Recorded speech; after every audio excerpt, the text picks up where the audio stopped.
Fala galera, tudo certo? Pra quem não me conhece, eu sou o João e o vídeo que a gente vem aqui hoje é do canal Quadro em Branco.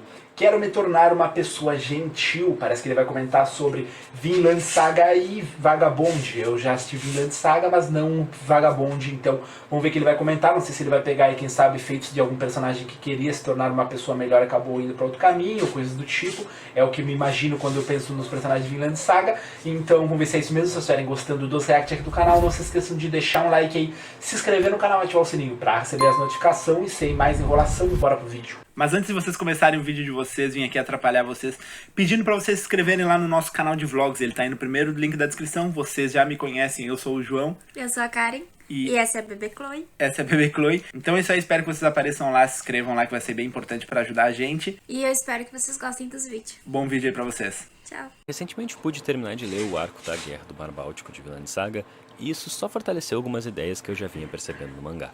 Tanto essa quanto Vagabond, que agora eu li até o volume 37, o último disponível, são duas histórias que eu já tinha trazido para o canal em outras oportunidades, mas eu resolvi revisitar aqui não do ponto de vista da grande trama de ambas, aqueles vídeos lá seguem no ar, mas focando num ponto específico da construção de personagem dos protagonistas dessas duas histórias e de ideias que acabam convergindo tematicamente, olhando inclusive não só para as escolhas que ambos autores tomaram para narrar suas histórias, mas até para os comentários que aparecem nas orelhas de cada volume, que não deixa de fazer parte da obra.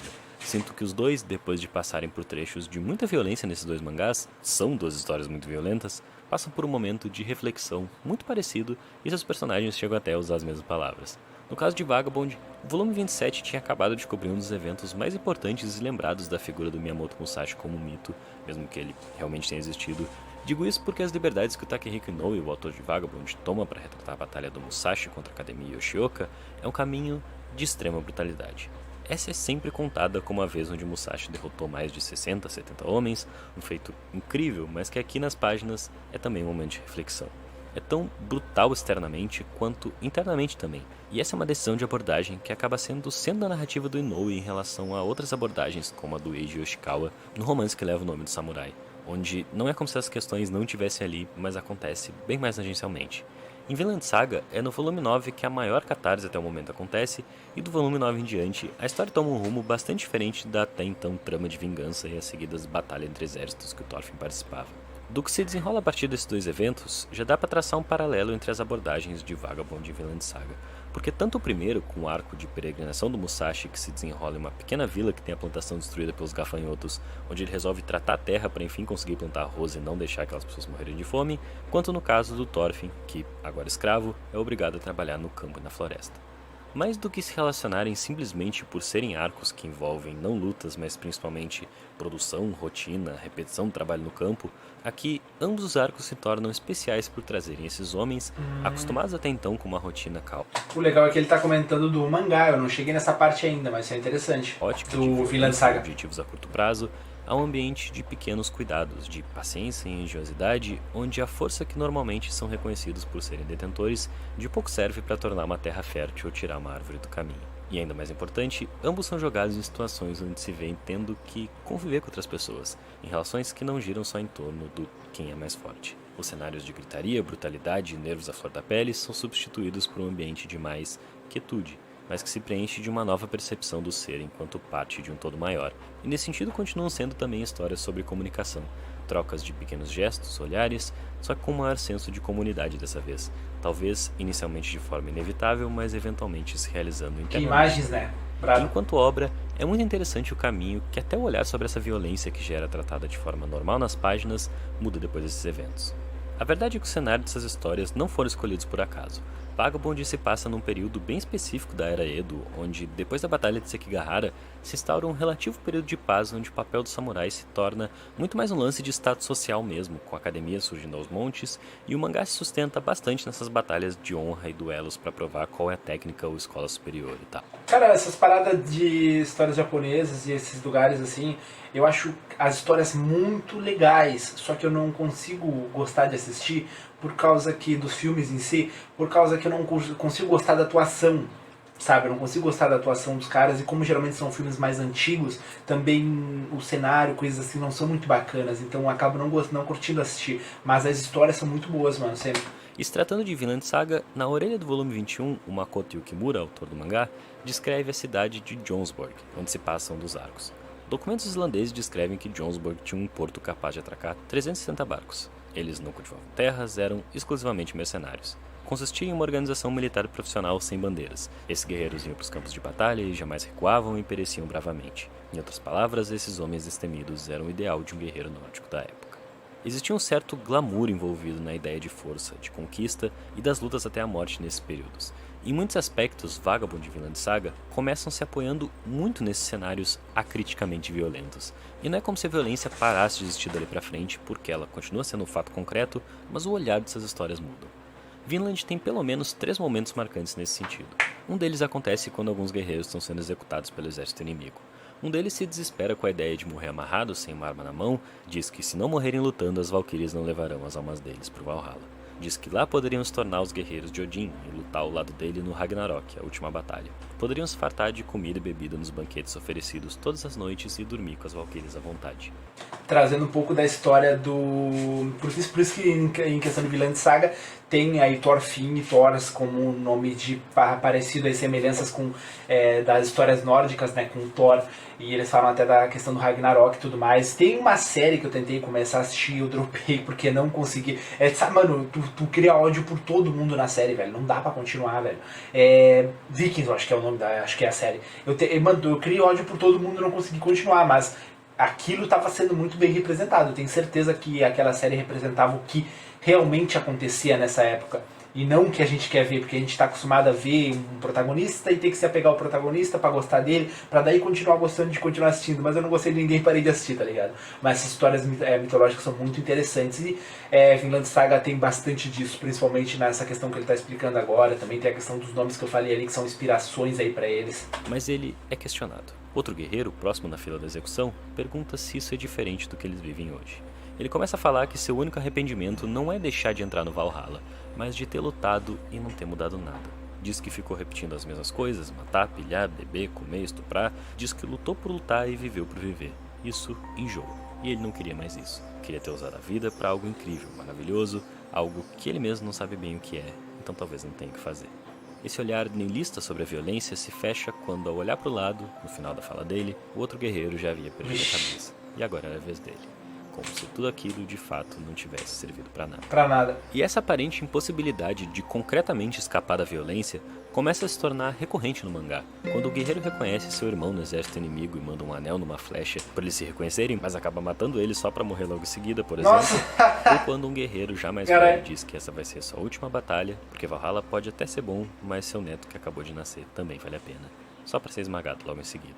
Aqui, a violência ainda é muito presente, mas a sensação é de despropósito, como se depois da batalha eles sequer soubessem por que começaram a lutar. E como eu disse, Vagabond tinha acabado de passar por seu maior momento de violência no volume 27. Mas depois de matar 70 homens, o tom não é de vitória. É como se Musashi tivesse afundado. Olha, cara, a parada da incoerência não funcionava antes nessa época de guerra, assim, de batalhas contra esse tipo de pessoas e tal.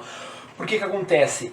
Eles não tinham lógica no que eles faziam, eles só sabiam o que eles deveriam fazer. É que nem tu pegar, por exemplo, uma guerra entre, por exemplo, pessoa X e pessoa Y. Não vou pegar aí diretamente exemplos, mas vou pegar exemplo direto aqui que eu vou usar. Pessoa X, pessoa Y, e fazer essas duas pessoas saberem que elas têm que se odiarem. Tu não precisa dizer o porquê elas se odeiam, só se odeiam. Sei lá, pode dizer só que ela é do outro vilarejo e o vilarejo deles é nosso inimigo básico. Isso também foi uma parada muito questionativa ali na questão de Shingeki no Kyojin, que era aquela parada de eles são nossos adversários, mesmo, mas eles não fizeram nada, mas eles fazem parte daquele povo, então a gente tem que matar eles. É esse tipo de coisa que representam bem nesses animes, cara. Por isso que Vinland Saga é tão bom, Vagabond, eu não sei dizer, mas também tem muito comentário bom sobre ele.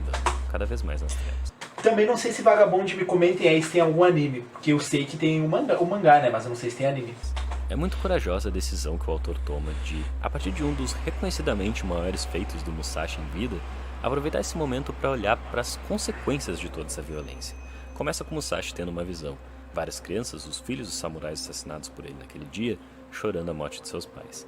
Mas não para por aí, ele começa também a ter flash das outras batalhas que teve, e é através da Otsu, outra personagem do mangá, que a gente visita aos poucos várias pessoas e como uma grande conquista do Musashi afetou aquelas vidas. A mãe idosa e doente de um dos samurais que, ao perder sua única família, também perdeu a vontade de viver, uma jovem viúva que perdeu o marido e está prestes a estrangular o próprio filho, um bebê de colo, o próprio Musashi encontra um homem que havia segurado 2 samurais que enfrentaram ele no colo. Como o espírito de um deles diz para Otsu, talvez mesmo só uma projeção, Musashi roubou não só a vida de 70 homens, mas também daqueles que de certa forma dependiam deles. Esse processo de tomada de consciência que se reflete na forma da narrativa, nas opções de abordagem de cada um dos autores, também atinge os personagens em cheio. Thorfinn percebe que sempre disseram que não havia outra opção além de lutar e se recusa a seguir esse pensamento. Musashi se pergunta para alcançar o que ele precisaria lutar desse jeito. Sem ignorar também uma construção de gênero que compõe ambos os personagens, resultado de seus meios e com relações paternas bastante complexas, cada um, percebendo e reagindo a isso, conclui a sua própria maneira que não existem vencedores. Não existem inimigos. E é em momentos totalmente diferentes que ambos os personagens atingem revelações muito parecidas. Musashi, preso e machucado do combate contra os Yoshioka, é convidado a dar aulas para pessoas comuns que são apaixonadas pelo caminho da espada. Uma vez a cada 3 dias eles se reuniam para treinar sem restrições de idade ou trabalho. Um deles tem uma esposa que diz que ser samurai é perda de tempo, que essas coisas não ajudam a subir na vida, outra diz que vai atrapalhar o marido na roça no outro dia, outra é um monge que é tratado como aberração porque onde já se viu um monge com uma espada. O que todos esses homens têm em comum é a dedicação, o carinho, o senso de comunidade entre eles. Mesmo Musashi, um prisioneiro, não é tratado com discriminação. Ele nunca tinha convivido com nada desse tipo antes, era sempre tratado como um demônio, um selvagem. Thorfinn, quando descobre o verdadeiro responsável pela morte do pai, reacende a chama da vingança dentro dele. Diz que por um instante sua mente ficou em branco. O ódio tomou conta dele completamente.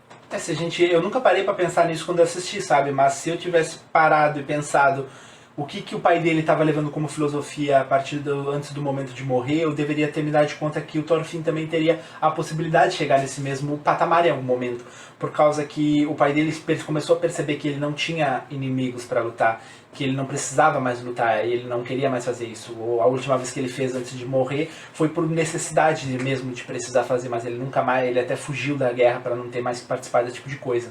Sente medo de que, encontrando esse homem, esqueça de tudo e pule em cima dele, rasgando em pedaços. Porque a pessoa começa a se dar um tipo de propósito na vida, por causa que vocês perceberem bastante nesse tipo de mangá, eles representam muito essa coisa que foi comentado aí sobre o quadro em branco um tempinho atrás. Ele falou sobre as pessoas lutarem sem motivos realmente de precisarem estarem lutando, elas só acham que devem lutar uma com a outra, e isso é uma falta de propósito. Quando a pessoa começa a perceber que ela pode ter um propósito, que foi ele na morte daquele cara, que tudo que ele fez foi demonstrado não valendo de nada, porque naquele momento ele percebeu que o que ele fez não valia nada, ele deveria ter feito algo que era realmente importante e útil, no qual ele não se arrependeria de naquele momento estar morrendo, porque muita gente, por esse negócio do Ragnarok, acaba se ficando com a cabeça de a gente tem que guerrilhar, porque quando a gente morrer, a gente não vai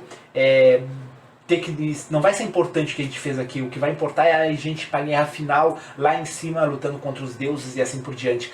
E outras pessoas acabam abrindo a mente e aprendendo que na verdade não. E se não tiver nada lá? Eu tenho que aprender aqui, eu tenho que deixar algo aqui, porque pode ser que tenha algo lá também, mas aqui o que eu quero não é, sei lá, o final que eu vou ter lá, ou a visão que eu vou ter lá, coisas assim, entende? Sabendo que não tem direito de matar ninguém, mas sem saber quando vai conseguir expulsar aquele impulso à violência de dentro dele, ele fala: quero me tornar uma pessoa gentil, uma pessoa mais forte. E Musashi, olhando para aqueles homens, nenhum especialmente habilidoso, mas com qualidades que ele se percebe admirando pela primeira vez, diz: vocês são muito gentis, vocês são fortes. Seguir em frente é como tatear o escuro. A luz que brilha ao longe é frágil e incerta, mas a luz interna, essa sim, se agita loucamente. Quero sempre me sentir desse jeito. São palavras do Takehiko Inoue, que escolheu um dos personagens mais reconhecidos pela força bruta para contar uma história que repensa a violência como poder e projeta também na gentileza, um gesto tão pequeno, a verdadeira força. Assim como Makoto Yukimura, que escreve: esses homens destemidos eram o ideal de um guerreiro da época. Para a maioria dos meninos, 1000 e tantos anos, e não mudou nada, né? Continua admirando esses heróis e querendo ser como eles. Mas que coisa, desculpem, vou me esforçar para me tornar um adulto. Meu nome é Henrique e, como eu disse, já tinha visitado essas histórias em 2 vídeos diferentes que vocês podem achar nessa playlistzinha do canal, que inclusive tem vídeos sobre tudo que é assunto, então vai que mais alguma coisa te interessa também. Compartilha, ajuda demais, e mesmo curtindo, comentando, tu já tá incentivando o nosso trampo aqui. Confere os links na descrição, sempre deixo coisa importante por lá. Até. Cara, além da voz do quadro em branco ser bem legal de estar escutando, o cara tem uma filosofia, assim, uma forma de dizer, de conversar e de comunicar as situações muito boa realmente, cara. Muito legal o vídeo dele, não achei que era desse estilo. Então é isso aí, gostei muito desse vídeo. Tiverem outras indicações, comentem aí, bem filosófico, bem pra gente refletir sobre realmente a situação, de não só sobre o que acontece nesses animes, mas a gente consegue refletir muitas coisas aí fora desses padrões e aprender bastante coisa. Muito legal. Espero que tenham gostado. Se vocês gostaram, não esqueçam de deixar um like, inscrever no canal e ativar o sininho pra receber as notificações. E até a próxima. Falou!